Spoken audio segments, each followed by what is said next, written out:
오늘도 값없이 베풀어 주시는 주님의 끝없는 은혜를 누리며 승리하는 꿈밀의 모든 분들이 되기를 소망합니다. 오늘은 종려주일입니다. 종려주일은 아무 죄 없으신 예수님께서 우리의 모든 죄를 대신해서 십자가의 죽음을 맞이하기 위해서 예루살렘 성으로 올라가신 날을 기억하는 그러한 주일입니다. 예수님이 예루살렘 성에 올라가실 때에 거기에 모여있던 수많은 사람들은요, 종려나무 가지를 들고 자기의 겉옷을 벗어서 바닥에 깔면서 환호했습니다. 호산나 다윗의 자손이여 라고 우리를 구원하소서 하면서 그렇게 주님을 환영했지요. 그런데 그렇게 예수님을 환영했던 그 사람들이 얼마 지나지 않아서 예수님을 십자가에 못 박으라고, 또 그 사람의 피를 우리와 우리 자손에게 돌리라고까지 하면서 저주와 조롱의 소리를 높입니다. 4개의 복음서의 기록으로 보면요, 살인까지 하면서 로마의 압제로부터 벗어나려고 했던 이 바라바를 놓아주고 죄가 없으신 예수님을 십자가에 못 박으라고 사람들이 소리칩니다. 우리를 사랑하셔서 모든 것을 내려놓고 이 땅에 내려오신 예수님, 우리를 사랑하실 때 끝까지 사랑하신 예수님, 우리의 모든 죄를 대신해서 십자가에서 죽음을 맞이하신 예수님, 그로 인해서 우리가 용서받을 수 있는, 구원의 길을 걸을 수 있는 길을 열어주신 예수님, 이러한 예수님의 은혜는요, 우리가 어떠한 자격이 있어서 얻은 것이 아니라 그저 우리를 주님께서 사랑하시기 때문에 우리가 그 은혜를 누릴 수 있게 된 겁니다. 그 길을 걸어가신 주님을 기억하는 그러한 주일이죠. 오늘 말씀의 배경은요, 무교절의 첫날이라고 이렇게 되어 있습니다. 요일로 치면 목요일이에요. 그래서 예수님이 십자가에 못 박혀 돌아가신 날이 금요일, 그래서 저희 고난주간의 금요일을 성금요일이라고 그렇게 부르지요. 이제 하루만 더 있으면 예수님의 십자가 처형이 기다리고 있습니다. 예수님의 마음은 마치 사형 선고를 받고 내일 이제 죽음을 맞이할 것을 기다리고 있는 그러한 사람의 마음과 같았을 겁니다. 만약 우리가 예수님의 상황이었더라면 그 남은 하루를 어떻게 보낼까요? 오늘 모른 척이라고 하는 그런 질문을 한번 던져봤었는데, 그 전에 나에게 잘못됐던 그것들을 다 그냥 모르는 척 하면서 잊어버릴까요? 아니면 그것마저도 다 기억해내가지고 따지고 들까요?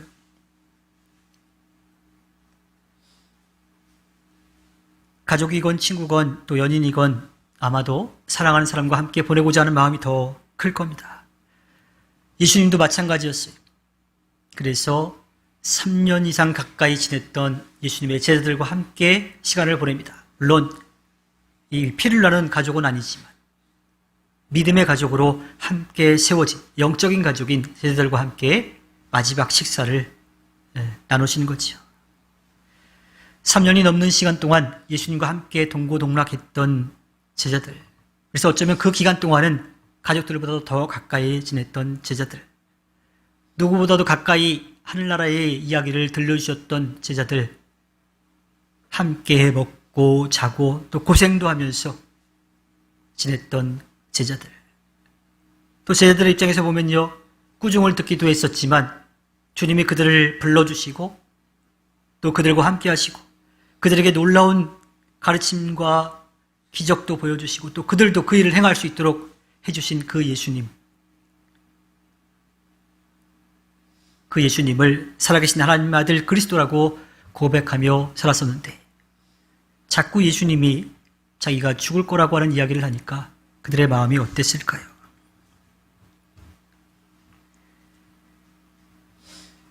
오늘 식탁을 대하는 예수님과 제자들의 마음은 달랐습니다.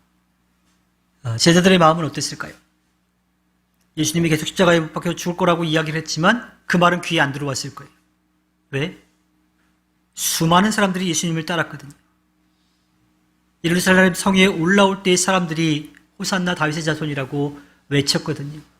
자기의 겉옷을 벗고 종려나무 가지를 흔들면서 왕이 성에 들어오는 것처럼 그렇게 환영했거든요. 또한 자기들은 어땠을까요?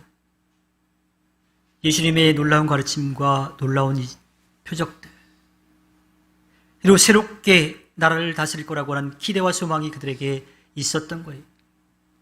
그래서 이제 예수님이 예루살렘 성에 오셨으니까 새로운 나라가 세워질 거다라고 하는 기대가 있었겠죠.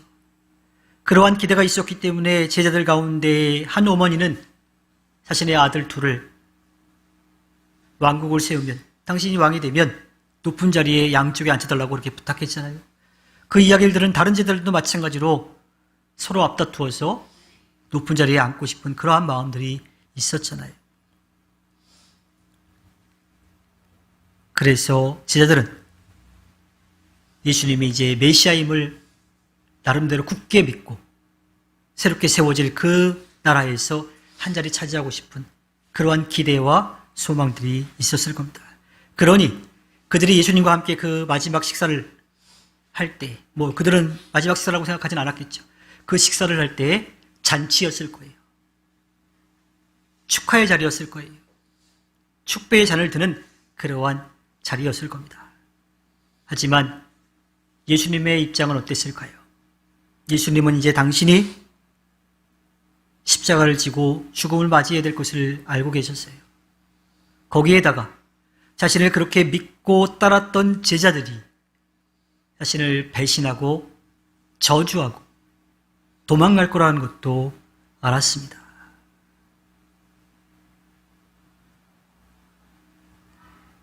그러한 예수님의 마음이 어땠을까요? 예수님이 이런 마음을 갖지 않으셨을까요? 내가 그렇게 알아듣게 얘기를 해주었는데도 불구하고 말귀는 못 알아듣고 감히 나를 배신하고 팔아넘겨? 그리고 모른다고 저주해? 또 기다리지 않고 흩어져가지고 실망해서 삶의 자리로 돌아가? 하고 괘씸해하지 않으셨을까요? 그러한 마음이 드셨을지도 모르겠는데 그럼에도 불구하고 예수님은 제자들의 그러한 괘씸한 행동과 또 그런 마음보다 당신이 하셔야 될 일에 더 열심을 내셨습니다. 죽음을 앞두고 위로받아야 할 분이 바로 예수님인데 예수님은 오히려 제자들을 위해서 식사 자리를 마련하시고 또 그들에게 자신의 피와 살, 자신의 생명을 기꺼이 내어주십니다. 이탈리아의 화가 레오나르도 다빈치가 1493년부터 98년까지 밀라노에 있는 산타마리아 델레 그라치의 그 성당 수도원 식당에 그린 그림이 있죠. 최후의 만찬이라고 하는 그림입니다. 최후의 만찬 그림을 보면 이렇게 돼 있습니다. 많이 익숙한 그림이죠.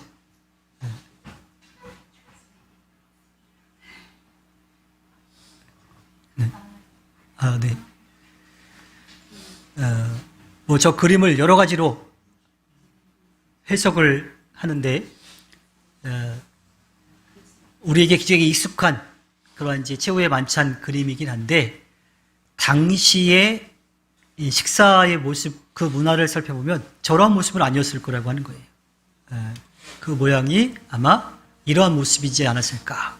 디귿자로 된 그러한 식탁에 저렇게 우리가 보기에는 굉장히 예의 없는 행동들을 하고 있죠. 누워서 밥을 먹고 있고, 그리고 예수님은 어디에 계시냐면 보통 우리가 생각하는 그 가운데 상석이 아니라 여러분들이 보시기에 왼쪽, 그래서 끝에서 두 번째 자리, 그리고 그 옆에는 요한이 이렇게 예수님에게 기대어서 있는 그러한 모습을 볼 수가 있을 겁니다. 저렇게 식사 자리를, 그래서 그 문화 가운데 보면 예수님이 앉아 계신 자리가 잔치를 베풀어서 섬기는 자리인 거죠. 그래서 저 식탁은 예수님이 제자들을 위해서 잔치를 베풀어 주시는 것을 우리가 알 수가 있습니다. 자, 저렇게 잔치를 베풀고 있을 때에 마태복음 26장 21절에 가면 예수님이 말씀을 하시죠. 내가 진정으로 너희에게 말한다. 너희 가운데 한 사람이 나를 넘겨줄 것이다. 제자들은 새롭게 왕이 될 예수님, 또 그 예수님이 왕이 되시면 자신도 한 자리 차지할 거라고 하는 기대가 있었을 거예요. 그러니까 예수님이 왕이 되시는 것을 축하하고 자기도 한 자리 차지할 거라고 하는 그러한 기대가 있었던 거죠. 그런데 예수님의 이 말씀은 갑자기 분위기를 싸하게 만들었을 겁니다. 제자들은 그렇게 갑분싸가 됐지만 예수님의 마음은 어땠을까요? 제자가 스승을 판다는 것, 그것은 자녀가 부모를 배신하는 것과 같은 그런 인륜을 저버리는 일인 거지요. 예수님은 제자들이 어떠한 일을 하실지 다 아셨어요. 마태복음 26장 23절에 나와 함께 이 대접에 손을 담근 사람이 나를 넘겨줄 것이다. 25절에 가면 선생님 나는 아니지요 하니 예수께서 그에게 네가 말하였다고 대답하셨다. 요한복음 13장 27절에 가면 그가 빵 조각을 받자 사탄이 그에게 들어갔다. 그때 예수께서 유다에게 말씀하셨다. 네가 할 일을 어서 하여라. 누가복음 22장 48절에 예수께서 그에게 말씀하셨다.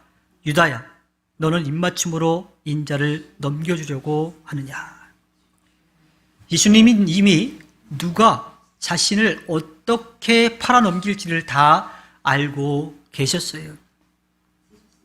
마태복음 26장 15절과 16절에 보면 가룟 유다는 당시의 노예 한 사람의 그 값어치, 그러니까 은돈 30회 자신의 스승인 예수님을 팔아 넘겼지요. 지금도 마찬가지이지만 누군가에게 이 재정을 맡긴다라고 하는 것, 돈을 맡긴다라고 하는 것은요, 그 사람을 그만큼 신뢰한다라고 하는 거예요. 그렇지 않으면 돈을 맡길 수가 없어요. 예수님의 12제자 가운데 세리였던 사람이 있죠. 셈에 좀 강했던 사람이 있어요. 마태가 있었음에도 불구하고 그 회계를, 그 전대를 이 가룟 사람 유다가 맡았습니다. 근데 이 가룟 사람 유다가 왜 예수님을 팔았을까요?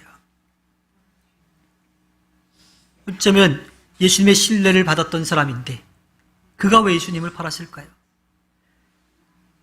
예수님의 부름을 받고 곁에 있었던 예수님의 제자들과 또 모여있던 그 사람들은 예수님이 행하신 그 놀라운 일들을 보고 이스라엘을 구원할 자라고 봤고요. 구약에 예언되어 있는 메시아로 생각을 했습니다. 이스라엘을 새롭게 다스릴 왕으로 기대하면서 이 12제자는 자신들이 살아왔던 모든 삶의 터전을 내려놓고 예수님을 따라갔어요. 그리고 그것을 기다리고 있었죠. 그런데 자꾸 예수님은 자신의 십자가에 못 박혀 죽을 것이다라고 하는 이야기를 하시니까 그들의 그 신뢰가 조금씩, 그 기대가 소망이 조금씩 무너지기 시작된 거예요. 게다가 유다는 단순히 수학에 대한 셈이 강한 게 아니라 이 빠른 판단력이 있었던 거지. 나름대로 그 상황들을 읽었던 거예요. 그래서 유다가 이렇게 생각했을지도 모릅니다. 이 양반을 계속 따라가는 게 맞을까? 빨리 줄을 갈아타야 되지 않을까? 하는 그러한 생각이 들었을 것 같아요. 그래서 제자들 가운데 셈이 가장 빨랐던 가룟 유다는 예수님하고 빠르게 손절하고 자기에게 도움이 될 만한 그 사람들에게 손을 뻗은 거죠. 그 줄을 그쪽으로 갈아탄 겁니다. 그런데 비단 가룟 유다만 그랬을까요? 예수님께서 모든 사람들의 죗값으로 자신의 몸과 피를 내어주시고 나서 올리브산으로 가셔서 기도하셨습니다. 마태복음 26장 31절에 보면 그때 예수께서 제자들에게 말씀하셨다. 오늘 밤에 너희는 모두 나를 버릴 것이다. 성경에 기록하기를 내가 목자를 칠 것이니 양떼가 흩어질 것이다 하였다. 자, 이 말씀을 들은 이 행동파 다혈질 베드로가 어떻게 해요? 나서서 이야기를 하죠. 33절에 보면 비록 모든 사람이 다 주님을 버릴지라도 나는 절대로 버리지 않겠습니다 하고 먼저 말을 해요. 그러자 34절에 보면 예수님께서 그에게 말씀하시죠. 내가 진정으로 네게 말한다. 오늘 밤에 닭이 울기 전에 네가 3번 나를 모른다고 할 것이다.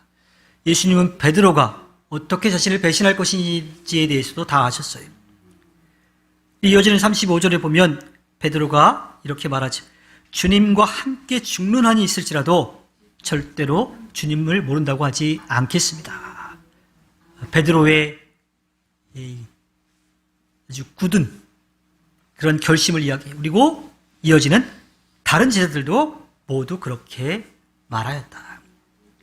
그러니까 곁에 있던 제자들도 다 절대로 예수님을 죽는 한이 있어도 배신하지 않겠다라고 그렇게 큰 소리 쳤습니다. 하지만 그들의 그 다짐은, 그 큰 소리는 정말 얼마 가지 못했습니다. 예수님께서 자신이 겪게 될 어려움과 고통을 아시고 하나님께 기도하고 나서 제자들에게 이러한 일들이 있을 것이다. 나를 남겨줄 사람이 지금 오고 있다라고 하는 말씀을 하고 있는 중에 예수님을 팔아넘기고 이미 그 값을 다 받은 가룟 유다가 대제사장들과 또 그들의 장로들이 보낸 사람들, 로마 군인들과 함께 그 자리에 오게 되지요. 나름대로 용감한 베드로가 칼을 꺼내서 대제사장의 종의 귀를 잘랐지만요, 그는 끝까지 예수님을 지키지 못했습니다. 예수님은 붙잡혀갑니다. 멀찍이 떨어져서 붙잡혀가는 예수님을 따라서 대제사장 집 안뜰까지 갔어요. 하지만 마태복음 26장 70절에 나온 것처럼 예수님과 함께 있었던 사람이라고 하는 한 하녀의 말에 이렇게 이야기하죠. 여러 사람 앞에서 예수님을 부인하면서 나는 네가 무슨 말을 하는지 모르겠다. 72절에 가면요, 그것을 떠나서 문 쪽으로 나가고 있다가 또 다른 사람을 만났을 때 베드로가 다시 부인하며 말합니다. 나는 그 사람을 알지 못하오. 74절에 가면 다른 사람이 또 와가지고 그 예수와 함께 있던 사람이다 라고 이야기를 하니까 베드로가 이야기합니다. 저주하며 맹세하여 말하였다. 나는 그 사람을 알지 못하오. 그러자 곧 닭이 울었다. 자, 그렇게 강하게 내가 죽는 한이 있어도 예수님 떠나지 않겠다고, 배신하지 않겠다라고 했던 베드로가 불과 하루도 지나지 않았어요. 예수님이 말씀하신 그대로 닭이 울기 전에 3번이나 예수님을 부인하고 저주했습니다. 목숨 걸고 예수님을 지키겠다라고 했던 용감한 베드로는 온데간데 없고 배신자 베드로만 남아 있습니다. 주님과 함께 죽는 한이 있더라도 절대로 주님을 모른다고 하지 않겠습니다라고 했던 제자들 모두가 다 마찬가지였어요. 그 중에 또 한 명은 자기 겉옷도 걸치지 못하고 혼비백산에서 도망갔습니다. 하나님의 아름다운 뜻을 이루어갈 사람들을 부르시고 가르치고 일을 맡기셨던 주님, 그 제자들이 하루도 안 돼서 배신하고 떠나는 모습을 보신 예수님의 마음이 어땠을까요? 물론 그들이 그렇게 할 거라고 하는 것을 아셨지만 그럼에도 불구하고 그들이 그렇게 예수님을 배신하고 떠나는 모습을 봤을 때 그 마음이 얼마나 아프셨을까요? 정말 서운하지 않으셨을까요? 예수님은 십자가에 못 박혀 돌아가셨지만 죽음을 이기시고 다시 살아나셨어요. 그리고 기대와 소망을 잃어버리고 터덜터덜 자신의 삶의 자리로 돌아간 제자들을 찾아가십니다. 그때 갔을 때 예수님은 그렇게 묻고 싶지 않았을까요? 야, 아무리 그래도 그렇지 그렇게 해야만 했냐? 배신 안 한다며 한 번 정도는 이렇게 뭐 좀 묻지 않았을까요? 그럼에도 불구하고 예수님은요, 그 앞에 있었던 일은 다 모르는 척 눈 감아 주시고요. 그저 지금 제자들이 처해 있는 그 상황을 풀어갈 수 있는 그 일을 행하십니다. 밤새도록 물고기 한 마리 잡지 못한 그들에게 물고기를 가득 잡을 수 있도록 그들의 문제를 해결해 주십니다. 또한 그들에게 아침밥을 차려주시고 그들이 해야 될 일이 무엇인지 다시 한번 알려주십니다. 그리고 그 일을 하도록 격려하시고 곁에서 도우십니다. 제자들은 자신들의 욕심에 넘어져서 예수님을 모른 척하고 예수님을 배신하고 도망갔지만 예수님은 제자들이 그렇게 했던 것을 모른 척하시고 그들의 할 일이 무엇인지 다시 한번 알려주시고 그 일을 할 수 있도록 힘을 더해 주셨습니다. 오늘은 아무 죄 없으신 예수님께서 우리의 모든 죄를 대신 짊어지시고 십자가에 못 박혀 죽음을 맞이하기 위해 예루살렘에 올라간 날을 기억하는 날입니다. 또 한 주간은 예수님의 십자가의 고난에 우리도 함께하면서 그 길을 걷는 고난주간입니다. 제가 사순절을 시작하면서 말씀을 드렸지만 또 매해 있을 사순절마다 제가 말씀을 드리겠지만요. 사순절 기간에 우리가 즐겨하던 것들을 잠시 내려놓는 것보다는 우리가 해야 될 일에 더욱더 열심을 내기를 바랍니다. 하나님이 원하시는 것, 하나님 사랑과 이웃 사랑이에요. 내가 더 갖기보다는 남을 위해서 기쁜 마음으로 나누고 베풀고 섬기는 삶이지요. 구체적으로 뭔가를 하겠다라고 하는 그러한 결단도 참 좋습니다.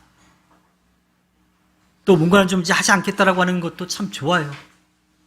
그것도 하시고 거기에 더 기본적으로 하나님을 믿고 의지하며 따르겠다라고 하는 우리의 고백과 결단이 있기를 바랍니다. 우리 욕심을 채우려고 잠깐 누리고 말 것에 욕심내며 살아서 주님께서 그 기준을 채우지 못하면 등 돌리고 떠나는 그러한 모습이 아니라 우리가 그렇게 떠난다 하더라도 여전히 그럼에도 불구하고 우리를 사랑하시고 우리의 부족함과 연약함까지도 다 아시고 안아주시고 또 우리에게 기대하시는 그 주님을 바라보며 나아가기를 소망합니다. 우리에게 기대하시는 주님의 마음을 알아서 이웃과 하나님을 사랑하면서 주님께 기쁨을 드리는 꿈밀의 모든 분들이 되기를 소망합니다. 그럼에도 불구하고 우리를 사랑하시는 주님, 그 주님께 기쁨을 드리는 우리 모두가 되기를 주님의 이름으로 부탁드립니다. 기도하겠습니다.